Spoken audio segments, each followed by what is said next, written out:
എൻ്റെ പേര് Tom Joseph. ഞാൻ പാലാ രൂപത ഭരണങ്ങാനം ഇടവകാംഗമാണ്. ഞാൻ ആദ്യമായി ഉടമ്പടി എടുക്കുന്നത് കഴിഞ്ഞ വർഷം ഒക്ടോബർ 14 തീയതിയാണ്. ഞാൻ ജർമ്മൻ പഠിക്കുന്ന വിദ്യാർത്ഥിയായിരുന്നു. ഡിഗ്രിക്ക് ശേഷം ജർമ്മൻ പഠിച്ചുകൊണ്ടിരുന്ന കാലയളവിലാണ് ഞാൻ കൃപാസനത്തെ പറ്റി അറിയുന്നത്. ഇവിടെ വന്നെങ്കിലും ഉടമ്പടി എടുക്കാതെ ഞാൻ ഒഴിഞ്ഞു മാറുകയാണ് ഉണ്ടായത്. എന്താണ് ഉടമ്പടി എന്ന് പലരോടും ചോദിച്ചപ്പോൾ പലരും ഇത് നിന്നെക്കൊണ്ട് പറ്റുകയില്ല, സാധിക്കുകയില്ല എന്നൊക്കെ പറഞ്ഞതിൻ്റെ പേരിൽ ഞാൻ ഉടമ്പടിയിൽ നിന്ന് വഴിമാറി നടക്കുകയായിരുന്നു. അങ്ങനെ ഇരിക്കെ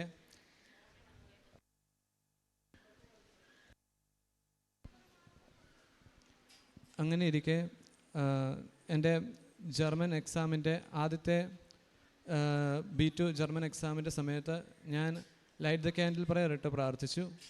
ലൈറ്റ് ദ ക്യാൻഡിൽ പ്രയർ ഇട്ട് പ്രാർത്ഥിച്ചതിൻ്റെ ഫലമായിട്ട് റിസൾട്ട് വന്നപ്പോൾ എനിക്ക് ഒരു മൊഡ്യൂൾ പാസ്സാകാൻ സാധിച്ചു. അതിനുശേഷം ഞാൻ ഇവിടെ വന്ന് ഒക്ടോബർ 14 തീയതി 2023 ഉടമ്പടി എടുത്തു. ആദ്യ ഉടമ്പടിയുടെ സമയത്ത് കാരുണ്യ പ്രവർത്തികളിൽ ഞാൻ വളരെ പുറകോട്ടായിരുന്നു. അങ്ങനെ ഇരിക്കെ എൻ്റെ ഫസ്റ്റ് എക്സാമിൻ്റെ റിസൾട്ട് വന്നപ്പോൾ ഒരു മൊഡ്യൂൾ മാത്രം ഞാൻ പാസ്സായി. അപ്പോൾ എൻ്റെ അമ്മ പറഞ്ഞു, നീ കാരുണ്യ പ്രവർത്തികളിൽ പുറകോട്ടല്ലേ, അതായിരിക്കും കാരണം എന്ന് പറഞ്ഞു. അതിനുശേഷം ആദ്യത്തെ ഉടമ്പടി പുതുക്കലിന് ശേഷം ഞാൻ വീണ്ടും എക്സാമിന് ഡേറ്റ് എടുത്തു. ഓരോ തവണ ആദ്യത്തെ ഒരു തവണ മാത്രമാണ് ഞാൻ എക്സാമിൻ്റെ ഒരു ഏജൻറ്റിനെ സമീപിച്ചത്. സാധാരണ ജർമ്മൻ എക്സാം എഴുതുന്നവർക്കറിയാം എക്സാം ഡേറ്റ് ലഭിക്കുക എന്നത് ഭയങ്കര പ്രയാസപ്പെട്ട ഒരു കാര്യമാണ്. പിന്നെയുള്ള ഒരു തവണ പോലും എനിക്ക് ഒരു ഏജൻറ്റിൻ്റെ കയ്യിൽ പൈസ കൊടുക്കേണ്ടി വന്നിട്ടില്ല. എല്ലാ തവണയും എന്നിലൂടെ ആരോ പ്രവർത്തിച്ചു, മാതാവ് തന്നെ വന്നു എന്ന് പറയാം. അങ്ങനെയാണ് എനിക്ക് എക്സാം ഡേറ്റുകൾ കിട്ടിക്കൊണ്ടിരുന്നത്. ബാക്കിയുള്ള കൂട്ടുകാർ ചോദിക്കും, നിനക്ക് എങ്ങനെ എക്സാം ഡേറ്റ് കിട്ടുന്നത്? ആകെ 3 മിനിറ്റാണ് സൈറ്റ് ഓപ്പൺ ആയിട്ടിരിക്കുന്നത്. ആ ഒരു സമയത്ത് എനിക്ക് എക്സാം ഡേറ്റ് കിട്ടി. അങ്ങനെ വീണ്ടും ഞാൻ എക്സാം എഴുതി. അങ്ങനെ എനിക്ക് മൂന്നാമത്തെ ഉടമ്പടി പുതുക്കലിൻ്റെ സമയത്ത് എനിക്ക് വിദേശത്തേക്ക് പോകാൻ ആവശ്യമായ മൊഡ്യൂളുകളെല്ലാം ഞാൻ പാസ്സായി. അതിനുശേഷം ഞാൻ ഇൻ്റർവ്യൂകൾ അറ്റൻഡ് ചെയ്തു. ജർമ്മനിയിൽ നിന്നുള്ള ആളുകൾ എന്നെ ഇൻ്റർവ്യൂ ചെയ്തപ്പോൾ അവർ പറഞ്ഞത്, എനിക്ക് ഡിഗ്രി ഉണ്ട്, നിനക്ക് ഡിഗ്രി ഉണ്ടായതുകൊണ്ട് ഞാനിപ്പം എൻ്റെ ഇൻ്റർവ്യൂവിലെ പെർഫോമൻസ് അവർക്ക് ഇഷ്ടപ്പെട്ടെങ്കിലും തരാൻ നിർവാഹമില്ലെന്ന് അവരെന്നോട് പറഞ്ഞു. ഇതിനിടയിൽ എനിക്ക് ഒരു ദിവസം രാത്രിയിൽ ഒരു കോൾ വരുന്നു, ഇങ്ങനെ ഒരു ഓൺലൈൻ ഇൻ്റർവ്യൂ ഉണ്ട്, അറ്റൻഡ് ചെയ്യാൻ താല്പര്യമുണ്ടോ എന്ന് ചോദിച്ചു. അങ്ങനെ ഞാൻ ഇൻ്റർവ്യൂ അറ്റൻഡ് ചെയ്തു. പിന്നെ ആ ഇൻ്റർവ്യൂവിനെ കുറിച്ച് വേറെ കാര്യങ്ങളൊന്നും എനിക്കറിയില്ലായിരുന്നു. അങ്ങനെ ഇരുന്നപ്പോൾ ഈ ഉടമ്പടി കാലയളവിൽ തന്നെ പെട്ടെന്നൊരു ദിവസം എന്നെ വിളിച്ച് കോൺടാക്ട് ചെയ്തിട്ട്, താങ്കൾക്ക് അപ്ലൈ ചെയ്യാൻ താല്പര്യമുണ്ടോ എന്ന് ചോദിച്ചുകൊണ്ട് എന്നെ വിളിച്ചു. ഞാൻ അപ്പോൾ തന്നെ ആപ്ലിക്കേഷൻ വെച്ചു. എനിക്ക് ഈ ഒക്ടോബർ 3 തീയതി എൻ്റെ വിസയ്ക്കായിട്ട്, അതിനു മുമ്പ് എൻ്റെ കോൺട്രാക്റ്റ് വന്നു. ഈ ഒക്ടോബർ 3 തീയതി ഈ ഓഗസ്റ്റ് 3 തീയതി ഞാൻ എൻ്റെ വിസയ്ക്ക് വെച്ചു. വിസയ്ക്ക് വെച്ചതിന് ശേഷം ബാക്കിയുള്ള കുട്ടികൾക്കെല്ലാം വിസ വന്നു, പക്ഷേ എനിക്ക് മാത്രം വന്നില്ല. അപ്പോൾ ഞാൻ അവിടെ ജർമ്മനിയിൽ വിളിച്ചപ്പോൾ അവർക്ക് ഈ കോഴ്സ് സെപ്റ്റംബർ 1 തീയതി തന്നെ തുടങ്ങും. അപ്പോൾ ഓൾറെഡി 7 കുട്ടികളാണ് ടോട്ടൽ ഉണ്ടായിരുന്നത്. അതിൻ്റെ അകത്ത് 4 പേര് കയറിപ്പോയി. പിന്നെയുള്ള 2 പേര് അവർക്ക് വിസയായെങ്കിലും എനിക്കായില്ലല്ലോ എന്ന് പറഞ്ഞ് എന്നെ കോണ്ടാക്ട് ചെയ്ത് അവർ തന്നെ ജർമ്മനിയിൽ വിളിച്ച് അവരോട് മെസ്സേജ് അയച്ച്, ഇങ്ങനെ ടോമിനായില്ലല്ലോ, അപ്പം ടോം വരുന്ന സമയത്ത് ഞങ്ങൾ വന്നാൽ മതിയോ എന്നൊക്കെ ചോദിച്ച് അവരോട് റെക്കമെൻഡ് ചെയ്ത് എനിക്ക് ഡേറ്റ് എക്സ്റ്റെൻഡ് ചെയ്ത് ഈ 17 തീയതി അങ്ങോട്ട് പോയാൽ മതി എന്നുള്ള രീതിയിൽ ഡേറ്റ് എക്സ്റ്റെൻഡ് ചെയ്തു തന്നു. എന്നിട്ടും എൻ്റെ വിസയെക്കുറിച്ചൊരു അറിയിപ്പും വന്നില്ല. 23 തീയതി ആയപ്പോഴത്തേക്ക് എനിക്കൊരു നോട്ടിഫിക്കേഷൻ വന്നു. അതായത്, നിങ്ങൾ വെച്ചിരിക്കുന്ന കോൺട്രാക്റ്റിനകത്ത് എന്തോ എററുണ്ട്, നിങ്ങൾ കോൺട്രാക്റ്റ് ഒന്നോടെ സെൻഡ് ചെയ്യാൻ പറഞ്ഞുകൊണ്ട്. അങ്ങനെ കോൺട്രാക്റ്റ് ഞാൻ വീണ്ടും റീസെൻഡ് ചെയ്ത് കൊടുത്തു. എന്നിട്ടും വേറെ ഒരു അറിയിപ്പും വന്നില്ല. അപ്പോൾ 23 തീയതി തന്നെ ഞാൻ എൻ്റെ 3 ഉടമ്പടി കഴിഞ്ഞായിരുന്നു. അപ്പോൾ 23 തീയതി ഞാനാണെങ്കിൽ ഓൺലൈൻ ഉടമ്പടി എടുത്ത് പ്രാർത്ഥിച്ചു. അതിനുശേഷം അതിനുശേഷം ഈ സെപ്റ്റംബർ 8 തീയതി മാതാവിൻ്റെ പിറന്നാൾ ദിവസം എനിക്ക് മെയിൽ ലഭിച്ചു. അതായത്, നിങ്ങളുടെ പാസ്പോർട്ട് ഡിസ്പാച്ച് ആയെന്ന് പറഞ്ഞു. അതിനുശേഷം ഈ തിങ്കളാഴ്ച എൻ്റെ കയ്യിൽ എൻ്റെ പാസ്പോർട്ട് ലഭിച്ചു. പാസ്പോർട്ട് തുറന്നു നോക്കിയാൽ നമുക്കറിയത്തുള്ളൂ അതിൻ്റെ അകത്ത് വിസ സ്റ്റാമ്പ് ചെയ്തിട്ടുണ്ടോ എന്ന്. തുറന്നു നോക്കിയപ്പോൾ അതിൻ്റെ അകത്ത് വിസ സ്റ്റാമ്പ് ചെയ്തിട്ടുണ്ടായിരുന്നു. ഈ 8-ാം തീയതി എനിക്ക് ഈ നോട്ടിഫിക്കേഷൻ വന്ന സമയത്ത് തന്നെ എൻ്റെ ടിക്കറ്റ് ഞാൻ ലോക്ക് ചെയ്ത് വെച്ചിട്ടുണ്ടായിരുന്നു. അപ്പം ഏറ്റവും കുറഞ്ഞ ചിലവിൽ, അതായത് എൻ്റെ കൂട്ടുകാർ പോയത് 1,10,000 രൂപ വെച്ച് ടിക്കറ്റിന് മാത്രം കൊടുത്താൽ എനിക്ക് അതേ ടിക്കറ്റ് തന്നെ 36,000 രൂപയ്ക്ക് ലഭിച്ചു. അതുപോലെ ഞാൻ ഈ ഞായറാഴ്ച ജർമ്മനിയിലേക്ക് പോവുകയാണ്. എൻ്റെ രണ്ടാമത്തെ നിയോഗം, എൻ്റെ തലമുടി ഇങ്ങനെ വട്ടത്തിൽ കൊഴിഞ്ഞു പോകുന്ന ഒരു അസുഖം ഉണ്ടായിരുന്നു. ഡോക്ടറെ പോയി കാണിച്ചപ്പോൾ ഡോക്ടർ പറഞ്ഞു ഇത് അലോപേഷ്യയാണ്, ഇതിനൊരു കംപ്ലീറ്റ് മെഡിക്കൽ ക്യൂർ പറ്റില്ല, എത്രയായാലും ഇതിങ്ങനെ വന്നുകൊണ്ടിരിക്കുമെന്ന് പറഞ്ഞു. ഏകദേശം 1 വർഷം മിച്ചം ഞാൻ ഈ അലോപേഷ്യയും കൊണ്ട് നടന്നു. അപ്പം ആദ്യം അലോപ്പതി ഡോക്ടറെ കാണിച്ചു, പിന്നെ മരുന്നിൻ്റെ സൈഡ് എഫക്റ്റിനെ കുറിച്ച് ആൾക്കാർ പറഞ്ഞപ്പോൾ പിന്നെ ഹോമിയോ ആക്കി. ഹോമിയോ ഡോക്ടറാണെങ്കിൽ 2 മാസം കഴിഞ്ഞപ്പോഴത്തേക്കും പറഞ്ഞു നീ ഇതൊന്ന് നിർത്ത്, ഇത് ഇനി തന്നെ ആയിക്കോളുമായിരിക്കും എന്നൊക്കെ പറഞ്ഞു. അങ്ങനെ ഞാൻ ഉടമ്പടി തൈലം ഉപയോഗിച്ച് പ്രാർത്ഥിച്ചു. രണ്ടാമത്തെ ഉടമ്പടി പുതുക്കലിൻ്റെ സമയത്ത് ഞാനിത് നിയോഗമായിട്ട് വെച്ചായിരുന്നു. കൃത്യം 4 മാസത്തിനുള്ളിൽ എൻ്റെ മുടി വീണ്ടും റിക്കവറായി, പഴയതുപോലെയായി. അതുപോലെ ഞാൻ കാരുണ്യപ്രവൃത്തിയായിട്ട് ചെയ്തുകൊണ്ടിരുന്നത് ഓൾഡ് ഏജ് ഹോം സന്ദർശനമായിരുന്നു. ഏകദേശം 7 മാസം മിച്ചം ഞാൻ മുടങ്ങാതെ ഓൾഡ് ഏജ് ഹോം സന്ദർശിച്ച് അവിടുത്തെ അപ്പാപ്പന്മാരെ ശുശ്രൂഷിച്ചു. അപ്പാപ്പന്മാരുടെ ഓൾഡ് ഏജ് ഹോം ആയിരുന്നു. പിന്നെ പത്രവിതരണം ഞാൻ മുടക്കിയിട്ടില്ല, എന്നാലാവും വിധം ഞാൻ പത്രം വിതരണം ചെയ്തു. അതുപോലെ കൃപാസനത്തെക്കുറിച്ച് മറ്റുള്ളവരിലേക്ക് എത്തിക്കാൻ എൻ്റെ രീതിയിൽ പരമാവധി ശ്രമിച്ചു. കൃപാസനത്തെക്കുറിച്ച് വരുന്ന ട്രോളുകൾക്കെതിരെ ഞാൻ ഓൺലൈനായിട്ട് പ്രതികരിച്ചു.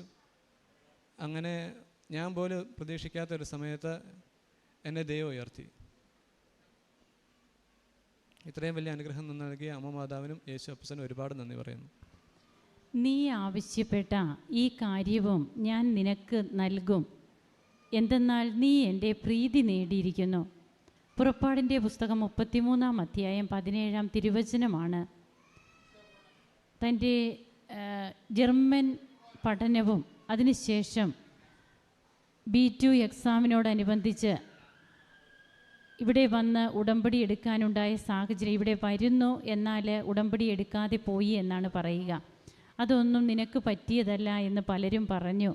അപ്പോൾ ഉടമ്പടി എടുക്കാതെ പോവുകയാണ്, പ്രാർത്ഥിച്ചിട്ട് പോകുന്നു എന്നാണ് പറഞ്ഞത്.